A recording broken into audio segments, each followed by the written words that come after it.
We're joined by Southwestern women's soccer head coach Linda Hamilton. And Coach, today's a very special day.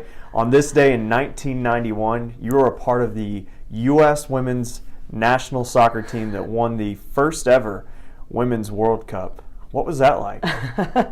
Well, it feels like a lifetime ago, and 25 years in some ways feels so long ago, and then I look at the picture and it sort of feels like yesterday. But I think it was such a special time. We had been playing together as a team, and we had grown up together. I was only 17 when I made the national team with Mia and Lil. They were only 16, so we had all sort of grown up together and culminated in this first ever Women's World Cup. And I think we all knew it was going to be something really special.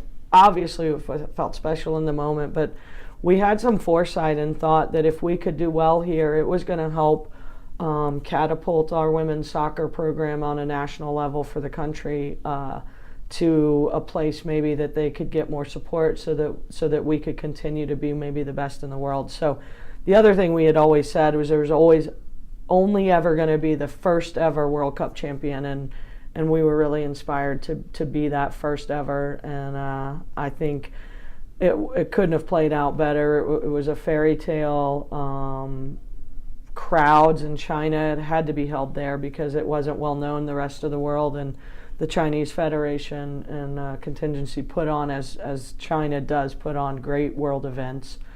They had crowds that we had never seen before. Today it sounds commonplace that the women are playing in front of 90,000 or 80,000.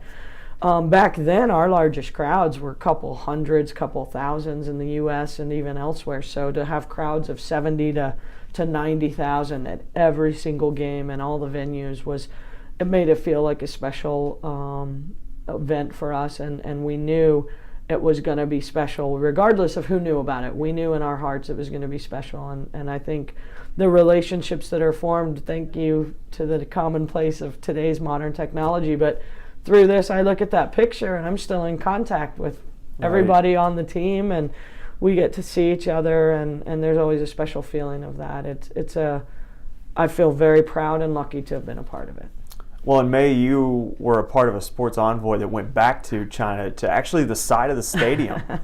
Can you describe that for us? Yeah, it was a special treat, actually. Lauren Gregg, one of our coaches from 1991 and a dear friend as well, but she and I were asked by U.S. Soccer and the U.S. State Department to go back to China to put on some soccer clinics for, say, some underprivileged. And part of it was in reference to it being the 25th anniversary for China having hosted it.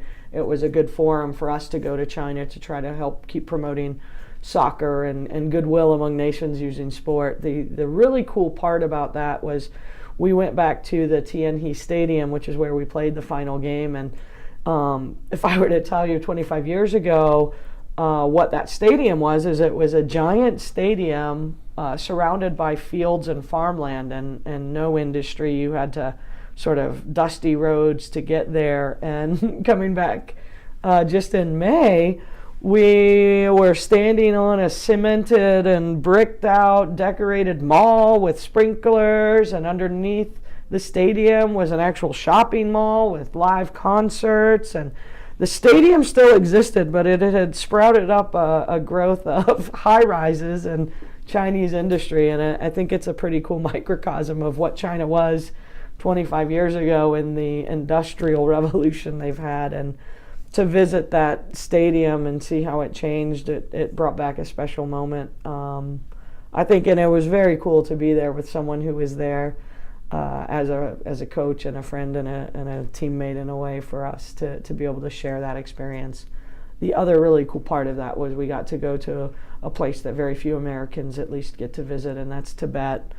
It's the first time the Chinese government and Tibet actually allowed a U.S. sponsored event to happen, and I love that I got to be a part of that. And the whole message was about sports and how they can empower women. We weren't fighting any political battles, so I appreciate the opportunity to spread how this great game has given me so much, to give back to a country that I do have a special place in my heart for. Well, Coach, we know that's a special memory for you, that 1991 Women's World Cup Championship, the first ever. And obviously you were a key member of that club. And so I know that's something that you'll definitely never forget.